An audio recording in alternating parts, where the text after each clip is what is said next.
Hi folks, good morning again. It's Alexa here, meteorologist Alexa Minton. I know I've been with you all week. Don't worry if you're missing Jim Caldwell. I promise he's coming back on Monday. He'll be excited to be joining you guys again, but he deserved a much needed break. As we head now into our weekend, we got a little bit of wacky weather. You might have heard it on your roof this morning. We're still dealing with a lot of showers. In fact, our First Alert Radar Network is showing us that we're still watching some of those showers litter parts of the sky in eastern Kentucky. Now, it's almost comical to see this.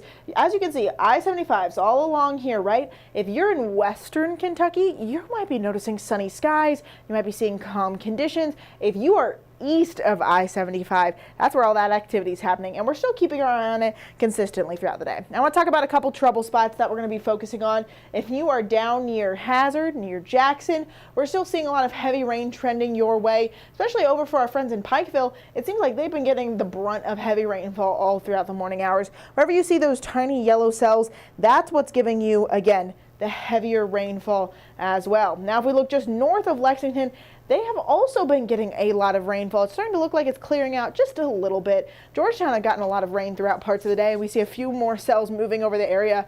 We're also keeping our eye on our friends in Moorhead. If you're along I-64, you should be noticing some rainfall as well. If you're in I-64 moving towards the Virginias, that's where we're starting to know some heavier rainfall as well. So as long as we're keeping up with all of this, we can see it's part of a bigger system. It's this low pressure region. You quite literally see how it's rotating, right, guys? We're seeing it rotate off towards the East Coast, and what we're keeping our eye on is all that cloud cover in Indiana. You can see it. It's literally spawning little pop-up showers right now.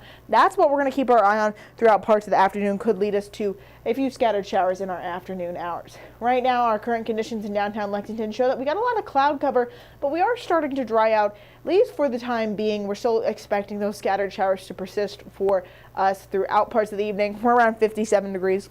Relatively around our temperature peak for the day. We're not going to get too much warmer than this. In fact, if we look at our future radar, we can kind of get an idea of where our rainfall is headed. So I mentioned that it's mostly eastern Kentucky. You get to see that line where that cloud cover kind of breaks and allows for a lot of moisture in the eastern portions of the state. A lot of clear skies in the western portions. Now, once we hit those midday hours, what we're really going to notice is all this rain that we've been experiencing goes from widespread heavy rain to maybe widespread isolated showers. By the time we look towards maybe 3 o'clock, what we're noticing then is some isolated lighter showers. A few cells lingering near Pikeville, Moorhead, Hazard as well. However, they kind of lose a lot of steam. We're not looking at much activity. From there, we start to see things clear up. Now, if you do see any cloud cover over your region, like our friends in Somerset and London, that's where that moisture is getting held. You guys could still see a few scattered showers, so don't put the umbrella away entirely. It's still on our immediate forecast. If we look towards your Friday night football forecast, I know that's what a lot of people are excited about. You want to keep that umbrella at least for the first part of the game. We're talking kickoff time, are usually around 7 o'clock. Once we head towards halftime, things might just be leaving us with lingering cloud cover.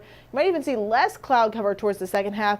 It's just that moisture is going to stick with us just long enough that you could see those scattered showers linger in parts of the evening. Another thing I want to touch on is tomorrow we're going to be seeing some strong, and I mean strong, wind gusts. We saw them yesterday. We're going to see them again as we look towards tomorrow. Around 2 o'clock, western Kentucky is getting hit with some pretty strong winds. We see 36 miles an hour in Bowling Green, 29 miles an hour in Lawrenceburg. It comes across to the rest of the state by 5 o'clock. So then we'll see a 33 miles an hour in Richmond, 31 in Somerset, in London, 31 in Williamsburg as well. Again, lots of strength across the board. One more thing I want to talk about is what we're looking towards next week. If you guys are like, Alexa, come on. This is ridiculous. We've had rain, we've had chilly temperatures, we've had strong winds. Good news is 2 days on our forecast for next week, we're going to see some warmer weather. And by warmer, I mean 70s. It's not going to be like what we felt in the summertime, but we are going to be back up in the 70s just for a brief moment. It's not going to last very long, though, because we'll see another low pressure system next week trend up. And guess what it's going to do? It's going to cool us down. So enjoy those 2 days of 70s while you get them. They will be probably our Tuesday and Wednesday next week before we head into some cooler temperatures as well. So for your Friday breakdown, one last look at what you can expect for today. We're going to have those showers lingering around our area, gusty winds.